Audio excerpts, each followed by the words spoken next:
Hello everyone, it's the Pyrosaniac and welcome back to the Mojave Wasteland, aka Fallout New Vegas. Here we are in some random shack thing, I guess. This is the starter shack for the alternate start mod, or rather I guess one of the alternate start mods, which is one of the many mods I have installed. I have the mod configuration, I have a whole bunch of them here, I have a couple others that don't appear on here. So I guess I'll put a list of them in the description, maybe my load order if you want that. Maybe if it helps you, I don't know. Anyways, I've decided I'm going to start another playthrough of this game, just because I love it so much. And this one's going to be a little bit different. At least from the other ones I've played, and perhaps from the ones that you've played. The purpose of this is to test the hardcore mode in Fallout New Vegas to its fullest. Test survivalism, test all that stuff to see, is it possible to live in the world of New Vegas? Like, is it possible to survive as a lone wanderer, so to speak? And I have a few rules, actually quite a few rules, actually, to enforce this, so I'll give you the brief overview right now. Alright, let's do this. Alright, first up, I must play on the hardest difficulty settings and hardcore. This really just makes the game more challenging and more exciting. Difficulty very hard, and hardcore mode is locked right now inside of this shack. Once I get out, I will put hardcore mode on. Alright, next up is no extended stays in settlements. Now, I know that's a little bit of a not exactly the most specific rule out there, so allow me to explain myself. What I mean by settlements is going to be anywhere where people live, really. But it's not going to be a couple of random beds in the middle of the wasteland. That doesn't count as a settlement, that's just a little home. That's fine, I don't mind about that. What I'm kind of thinking of is more towns, the big city, you know, New Vegas, we have Prim, Good Springs, things like that. I cannot stay in those overnight. I can, however, sleep wherever I choose, that's fine, just as long as it isn't in a settlement. Extended stay is really just sleeping there, you know, having a meal there. Really, all I want to do is just have a quick in and out, maybe talk to a couple people to get a job or something, but that's it. I'm going to try to spend as little time as possible in settlements. Now, the role-playing explanation for this is that my character is going to be a little bit of a lone wolf, and he also has a little bit of claustrophobia. Next up, I can only trade with people in the wasteland. And it's going to be things like rest stops, caravans, just random people selling crap in the middle of nowhere. Luckily for me, the gun runners actually have their stall in the wasteland, so I consider it fair game. And examples of places that are not in the wasteland would be Mick and Ralph's, the casinos, the Good Springs General Store. Basically, if I'm standing in the overworld, then I can buy from someone. Now, there are some limitations on what exactly I can buy, so that is going to be food and water, but I can only buy those when I'm out of food or water, respectively. Secondly, I can buy weapon ingredients, but I cannot buy ammunition. I will have to craft it. And third is going to be jet and jet substitutes. Now, this is for role-playing reasons, and I'll get to that later when I describe my character a bit more. If you're doing this rule set, then you don't have to do that. You can just ignore that. So it's really just going to be food and water and weapon ingredients. And I can sell whatever the hell I want. Next up is I cannot wait or reload. I feel like this rule is pretty self-explanatory. Waiting and reloading is pretty cheap, in my opinion. And I do want to test New Vegas' survival engine, like I said, and I really want to be punished for my mistakes and rewarded for the things I do correctly, and waiting and reloading will just inhibit that. Alright, another little rule I have for myself is I cannot use armor which I find randomly in the world. I must buy armor from people or craft it myself. Now the roleplay reason for explaining this, well, this is just a little rule I've been doing in all open world RPGs that I've been playing recently. Examples I guess would be Fallout, Skyrim, Stalker, things like that where you can find armor in the overworld. I'm saying no, I cannot use that. I must buy it from people or craft it myself, and the reason for that is because, well, found armor isn't going to be fitted. Like, if you go out in the streets and say you find a t-shirt, odds are it's probably not going to fit you. Like, you might be lucky, or maybe you're right in the median of people size, but chances are it probably won't fit you.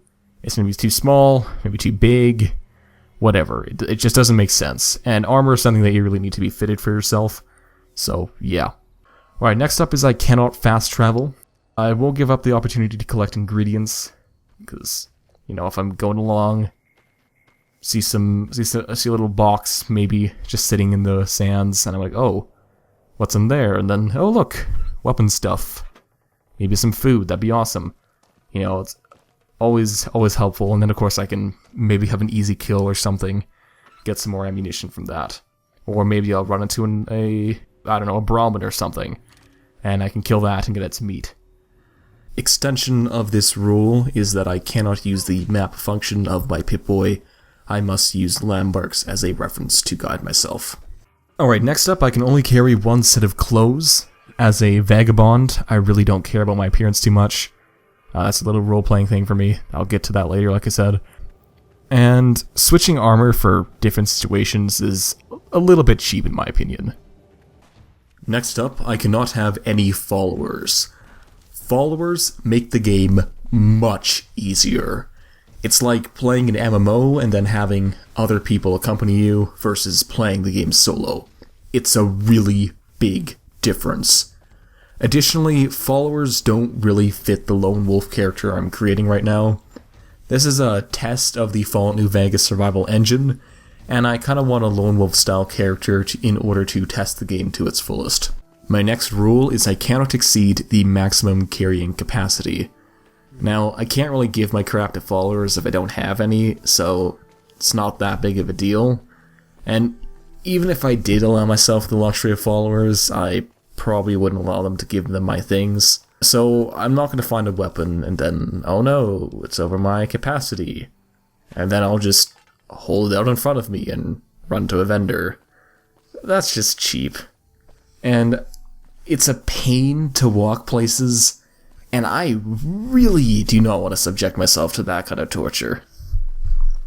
Next rule is I can only use consumables outside of combat situations. This includes stem packs, buff out, etc. And last but not least, if I die, I am dead. No exceptions. Alright, let's get into the character creation stuff. This is gonna be fun. I think this is the terminal we do it at. Oh no, let's go Automatic Vigor Tester first. Alright, here we go, special, let's do this. First up is S for strength. Oh boy. Strength, let's tell you how big this, whatever, we don't care, we know how this works. I'm gonna go for a strength of 6, and the reason, that is, 6. Now there's a few reasons for this. One, for the travel light perk, I really want that. I would have some melee, but I found the difference in skill levels, some special values, isn't really that great, because I think it's only like +2 between these. Although the difference between 1 and 10 is actually pretty substantial. So, I don't know, I guess that's kind of an advantage, I don't know. But there's no reason really for me to go higher than this. And I don't really need many perks that strength gives other than the travel light perk. I do want a slightly heavier strength to compensate for the ammo weight of hardcore mode as well. Alright, next up is P for perception, which I'm going to give a 6, and the only reason for this is to unlock some specific perks. I actually have a mod installed that takes away a lot of the HUD features in certain situations, so I won't actually be using compass range, so it's not really a big deal to me at all. Alright, next up is endurance. We're going to give myself a big ol' 7, tough as nails. And once again, the reason for this is perks. Perks is life. And the reason for this is a little bit of a higher HP value. I need it higher than I would in Fallout 3, because you only gain 5 HP for a level instead of 10 in Fallout New Vegas. The poison rad resistance is helpful as well, rad scorpions and the like. And a slightly higher survival skill, although like I said earlier, the point difference isn't really that much. And I was considering going 8 instead of 7, but the 20-point difference isn't really that much for health, and I figure that I probably want to go for a more DPS build anyways. And there are some perks I want from other stats, which taking one away from endurance will allow me to get. Alright, next up for his charisma. That's gonna be... Alright, this is gonna be fun. We're gonna go all the way down to 1 Misanthrope. aka people hater. Oh boy, this is gonna be fun. My reasons for this is because I don't gonna have any companions, so companion nerve is completely useless to me. And I don't really plan on a whole lot of social interactions, although I will be doing a little bit of trading, but I mostly plan to be self-sufficient. But yeah, I'm going to be doing some quests, but speech doesn't really affect quests too much. Like, it does in some certain situations, but not really all that much. But I kind of need to do quests, because otherwise leveling up is a pain. It just takes forever. Yeah, having 1 charisma, social interactions are going to be interesting, to say the least. Alright, next up is intelligence. We're going to take some perks from good old charisma and put them in intelligence. Oh boy, look at that, we're smarty pants. Aren't we proud of ourselves? Now, this is mainly for medicine and repair and skill points, of course. I want my medicine repair, because those are going to be very important to me, at least with the rules I've set for myself, because I actually cannot buy medicine. So I really want to look out for that. And of course repair, just repair, it's helpful. And I do want this to be probably a little bit high for skill points. Although, there's a formula for skill points. Actually, you know what, I'll go into that right now. I was going to go for an 8 instead of a 7, but 7 is high enough to get all the perks that intelligence is a requirement for. And according to the formula for skill points per level, which is 10 plus 0.5 times your intelligence level, I would only get 1 more skill point every 2 levels, which really isn't worth it, in my opinion, between this. Like, one more skill point every 2 levels. That's just that's not really a whole lot. It really isn't, and I'd rather put the perk somewhere else. So, go for 7. Alright, next up is agility, which we're going to go up for 7 for knife thrower. And once again, this is for perks. I want my perks. What can I say? And the only one I will be able to get for agility, being at 7 instead of 8, is Tunnel Runner. But that won't even be available till level 26. And I highly doubt I will make it that far in this series anyways, so that's not really that big of a problem. Additionally, I can always rage agility with implants and stuff by that time. So if I do get that far, then it's not really that big of a hindrance right now. It also has pretty good guns and sneak. Again, I don't really feel like it increases it that much, so not that big of a difference. What it doesn't say on here, but agility does affect the rate at which you reload and holster your weapons, so that's kind of helpful to have a little bit higher of that. Alright, luck. I was torn between 5 and 6 on luck for a while, and well, we'll just go into this now. I'm not going to be gambling a whole lot, so I don't really need a very high luck. And each level of luck only increases the critical hit chance by plus 1%, which is so small. Like 10% versus 5%. Oh, sorry, 6% versus 5% critical hit chance is like nothing, and even 6 to 7 isn't that much at all. Don't do it for the critical hits. It's not worth it. It's very, very small. Even 1 to 10, okay, I guess 10% is a lot bigger than 1. It's 10 times bigger than 1, actually. But even still, it's not that much. And if 5 to 10, I guess that's a little bit noticeable, but again, it's not that great.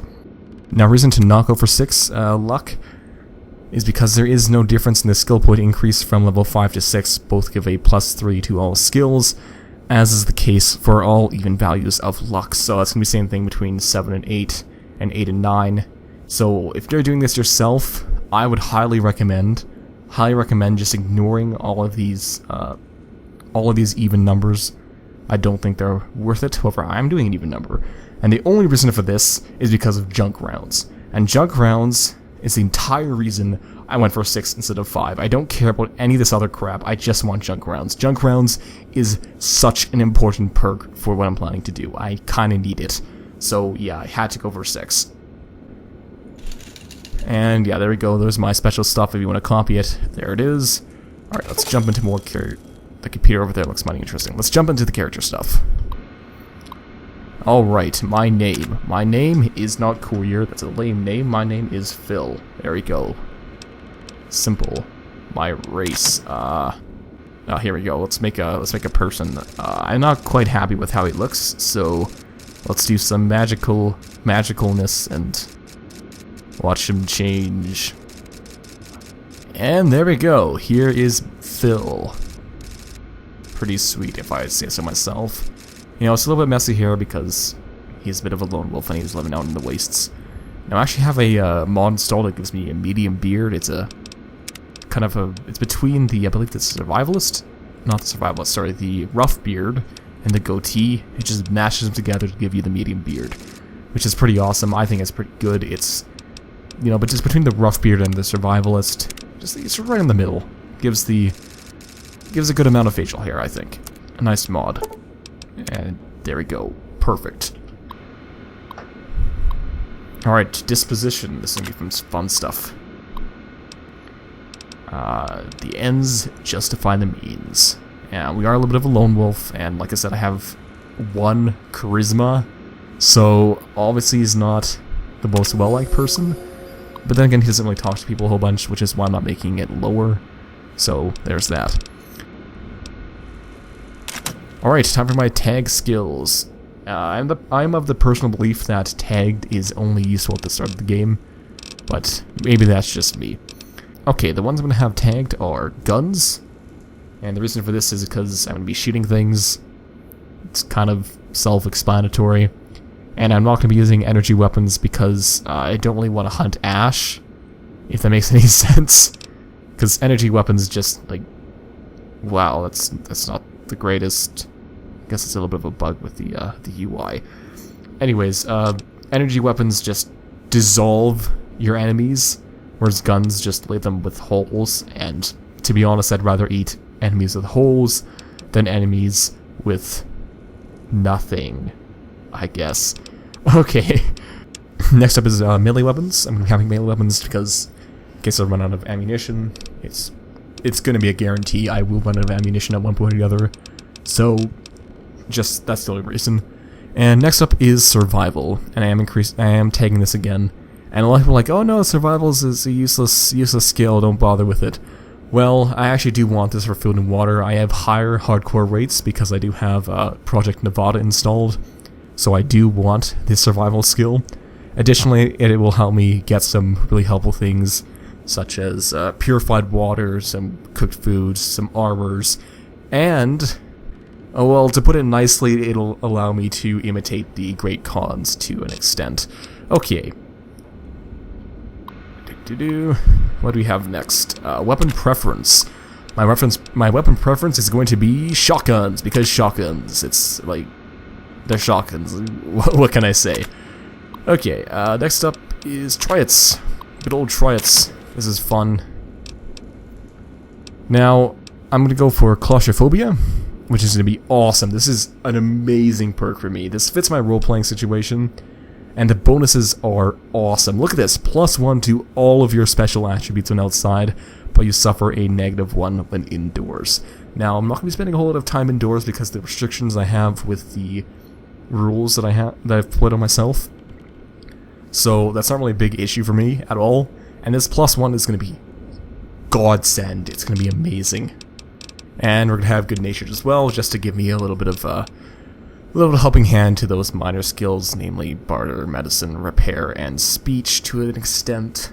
And I do have these tagged, and claustrophobia will bring them up as well, so the little -5 isn't actually all that much.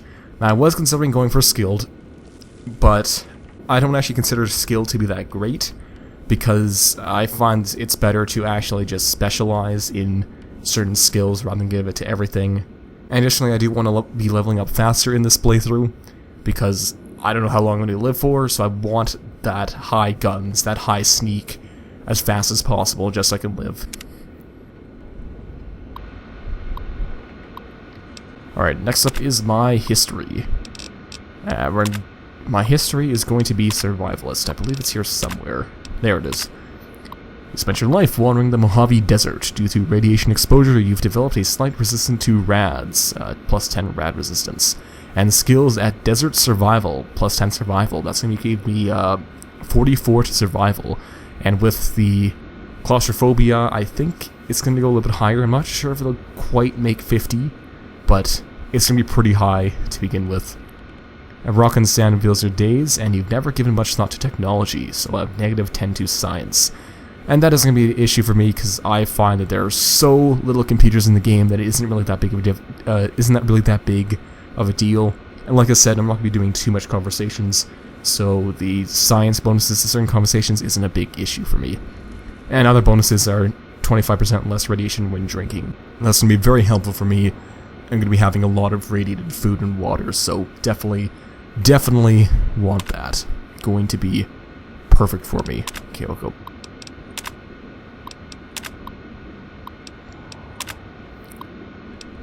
Alright, next up is wealth. I am flat broke. And I'll explain this when I explain my character a little bit better. Okay, and with that, I guess it's time to actually explain my character, who this guy is. This is Phil. He is a guy. He's a guy who's had some hardships in his life. Not the greatest. He grew up on the outskirts of New Vegas, specifically in the bad parts of Freeside, and lived in the streets there, you know, kind of just getting by. Didn't really have anyone to turn to. He doesn't know what happened to his parents. He assumes he's an orphan, but as far as he's concerned, he may have just been thrown out or left on a doorstep to rot, who knows. Whatever the case, he never really got along very well with anyone. He didn't really develop social skills, so people didn't really like him that much. And, you know, when you're not really well liked, and you don't really have it going well, sometimes you gotta take some desperate measures. And for Phil, those desperate measures was the form of Jet, a highly addictive substance which helped him escape from the world for a little bit. And unfortunately, he got addicted. And as a result, everyone hated him even more because he was just, well, druggies aren't exactly the most entertaining people to be around. Especially the hardcore addicts, they kind of get a little bit violent, you could say. Anyways, everyone hated him more as a result. And because everyone hated him, he decided to leave town by himself, and he's been a lone wolf ever since. And now the reason that he's flat broke is because he just spent all his caps on Jet. He has no money, and right now he's starting to realize, well, you know what? I kind of gotta survive. Maybe I should take a little break from Jet. But, you know, he's still addicted with it, so it's kind of an issue. Not the greatest situation to be in, suffice to say. Oh, and he's claustrophobic. There's that too. Also, not the greatest thing. So, yeah, his life kind of not the greatest, but he gets by. Alright, let's do this.